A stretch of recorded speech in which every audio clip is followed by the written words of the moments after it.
नमस्ते दोस्तों, कैसे हैं आप सब। आज का विषय बहुत ही महत्वपूर्ण है, खासकर उन लोगों के लिए जो शेयर बाजार में अपना पैसा लगाकर भविष्य सुरक्षित करना चाहते हैं।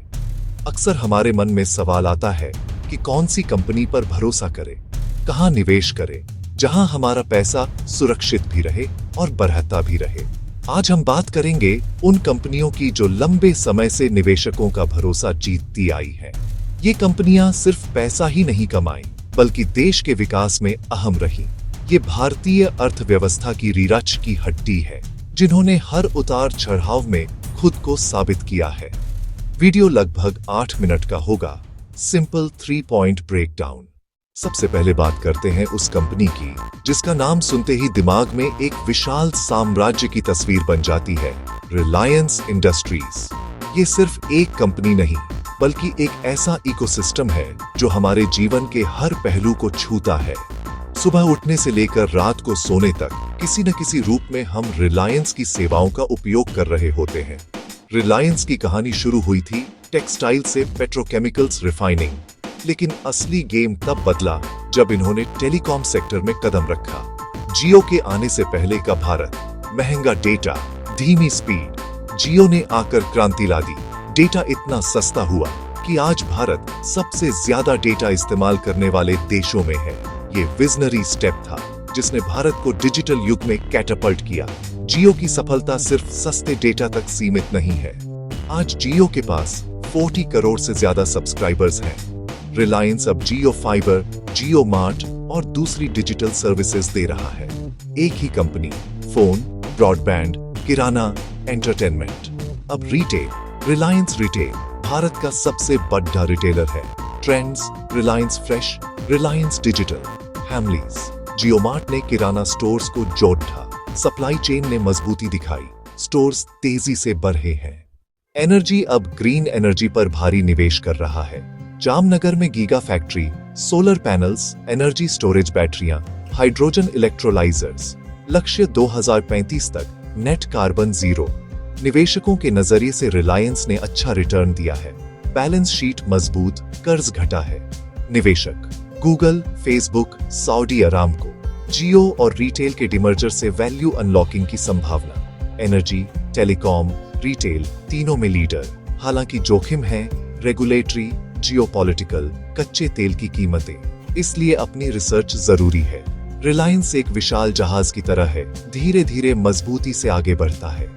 लॉन्ग टर्म में रिलायंस का भविष्य उज्जवल। अब हम आते हैं बैंकिंग सेक्टर के बादशाह पर, एक ऐसा नाम जो गिवन और स्थिरता का पर्याय बन गया है, HDFC बैंक। जब भी बाजार में कोई गिरावट आती है या अर्थव्यवस्था में कोई उथल पुथल होती है, निवेशक एक सुरक्षित ठिकाना ढूंढते हैं और अक्सर वो ठिकाना HDFC बैंक होता है। ये सिर्फ एक बैंक नहीं, बल्कि एक संस्था जिसने करोड़ों भारतीयों का भरोसा जीता है। HDFC बैंक की सबसे बड़ी ताकत है इसकी कंसिस्टेंट परफॉर्मेंस। पिछले 20 से 25 सालों में प्रॉफिट्स में लगातार बढ़ोतरी, NPAs कंट्रोल में और एक मजबूत बैलेंस शीट। बाजार में कई नए खिलाड़ी आए और गए, लेकिन HDFC बैंक की कुर्सी हिली नहीं। इनकी सफलता का राज क्या है? बेहतरीन मैनेजमेंट, टेक्नोलॉजी पर focus, net banking, mobile app, PayZapp जैसा डिजिटल वॉलेट, कर्ज देने में सावधानी, सिर्फ लो रिस्क लोन। इसी वजह से NPAs इंडस्ट्री में कम रहते हैं। जब दूसरे बैंक दबते हैं, HDFC बैंक एसेट क्वालिटी से खड़ी अच्छा रहता है। यह अनुशासन उनकी लंबी अवधि की सफलता की कुंजी है। हाल ही में HDFC Ltd का विलय HDFC बैंक में हुआ है, बड़े मर्जर्स में से एक। अब बैंक के पास विशाल मॉर्गेज पोर्टफोलियो है, होम लोन दे सकता है और क्रॉस सेलिंग कर सकता है। साइज बढ़ा, फंडिंग कॉस्ट घटेगा और ज्यादा कंपेटिटिव प्रोडक्ट्स। HDFC बैंक एक ब्लू चिप स्टॉक है। लॉन्ग टर्म में फिनोमिनल रिटर्न्स। गिरावट पर खरीदने की सलाह मिलती है। यह गेट रिच क्विक नहीं, get rich surely. Consistency in compounding. हालांकि कुछ चिंताएं हैं। मर्जर के बाद short term challenges, integration issues, CASA पर दबाव, प्रतिस्पर्धा और ब्याज दरें। इन सब के बावजूद मैनेजमेंट सक्षम है। उनका ट्रैक रिकॉर्ड गवाह है। विशाल ब्रांच नेटवर्क, मजबूत ब्रांड, करोड़ों लॉयल ग्राहक। ये मजबूत नींव है। लॉन्ग टर्म में भारत ग्रोइंग इकोनॉमी है। आय और बैंकिंग की मांग बढ़ेगी। क्रेडिट की demand, home loan, car loan, personal loan, HDFC bank सबसे बड़ा बेनिफिशियरी बन सकता है, इसलिए इसे कोर पोर्टफोलियो स्टॉक माना जाता है। यह पोर्टफोलियो को स्थिरता देता है और भरोसेमंद बनाता है। ये भरोसेमंद नाम है जिस पर आंखें खोलकर भरोसा किया जा सकता है। हमारी लिस्ट में तीसरी और आखिरी कंपनी एक ऐसे ग्रुप से आती है जिसका नाम ही भरोसे का दूसरा नाम है, टाटा ग्रुप। हम बात कर रहे हैं टाटा मोटर्स की। एक समय था जब टाटा मोटर्स को लेकर कई सवाल उठते थे, खासकर पैसेंजर व्हीकल बिजनेस को लेकर। लेकिन पिछले कुछ सालों में इस कंपनी ने जो टर्न अराउंड किया है वो किसी चमत्कार से कम नहीं। टाटा मोटर्स की कहानी में दो मुख्य किरदार हैं, JLR और घरेलू passenger of commercial vehicle business. JLR ने पहचान दी, पर चुनौतियां थी, Brexit, China slowdown, diesel concerns. Management ने रीइमेजाइन स्ट्रेटजी बनाई, फोकस, लागत घटाना, कुशलता बढ़ाना और सबसे महत्वपूर्ण इलेक्ट्रिफिकेशन। JLR तेजी से इलेक्ट्रिक में बदल रहा है। आने वाले सालों में जैगुआर ऑल इलेक्ट्रिक ब्रांड बन जाएगा। अब भारत के बिजनेस पर आते हैं, जहां असली क्रांति हुई है। टाटा मोटर्स ने EV मार्केट पर कब्जा कर लिया है। नेक्सॉन EV, टिगोर EV और अब पंच EV।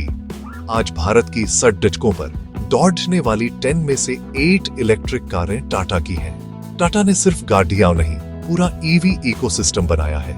Charging, battery tech, financing. EV के अलावा IC पोर्टफोलियो की शानदार वापसी, design, safety, features, 5 star safety अब आम बात।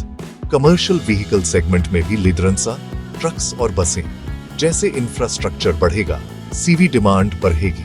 टाटा मोटर्स CVs को भी इलेक्ट्रीफाई करने की तैयारी कर रहा है। निवेशकों ने इसे मल्टी बैगर के रूप में देखा। स्टॉक में रीसेंट राइज, कंपनी लगातार मुनाफे में आ रही है और कर्ज कम कर रही है।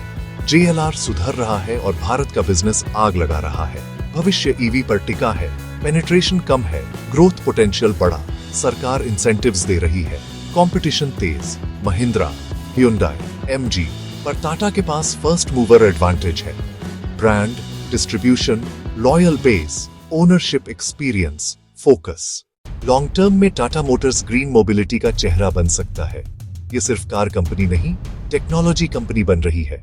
Electrification, connected cars, autonomous driving, ये सब टाटा पर काम कर रहा है। ये लंबी अवधि के लिए एक आकर्षक और भरोसेमंद निवेश बनता है। बस यही कहना चाहूंगा, ये एक बहुत ही दिलचस्प कहानी है। तो दोस्तों, ये थी भारत की 3 सबसे भरोसेमंद कंपनियां, Reliance industries, HDFC bank, Tata Motors. तीनों सेक्टर की लीडर हैं। समय के साथ साबित किया रिलायंस अपने विशाल इकोसिस्टम और भविष्य के ग्रीन एनर्जी प्लान के साथ, HDFC बैंक अपनी स्थिरता और भरोसा के साथ, टाटा मोटर्स अपनी EV क्रांति के साथ। इन तीनों में एक बात कॉमन है, एक मजबूत विजनरी मैनेजमेंट। याद रखिए, शेयर बाजार में निवेश एक मैराथन है, स्प्रिंट नहीं। इन कंपनियों ने रातों रात सफलता नहीं पाई। इसके पीछे सालों की मेहनत और सही रणनीति है। जब आप ऐसी कंपनियों में निवेश करते हैं, आप सिर्फ स्टॉक नहीं खरीदते, आप भारत की ग्रोथ स्टोरी का हिस्सा बनते हैं। ये तीनों स्टॉक्स लंबे समय के लिए बेहतरीन माने जाते हैं।